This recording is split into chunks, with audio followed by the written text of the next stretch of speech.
Doğma vətən üçün candan keçərək qəlblərdə yaşayır hər an şəhidlər.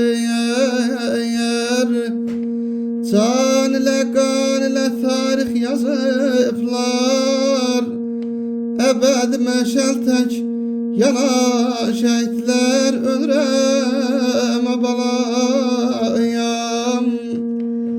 zulmə əsarətə boyun əyməyib, düşmənə döyüşdə aman verməyib, qisasını almadan özü ölməyib babalam. Yurdu candan əziz sanayan şəhidlər. Baş üstə ay ulduz dilində andım, vətən xidmətində məğrur dayandı.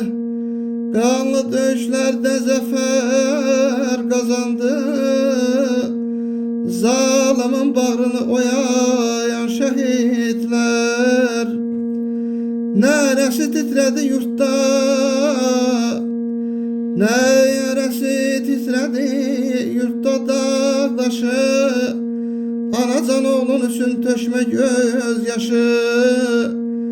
Mən Elşad Qazidə döyüş yoldaşı balam, odlar ölkəsinə həya şəhidlər. Mən sizə qurban olum, can şəhidlər. Ölürəm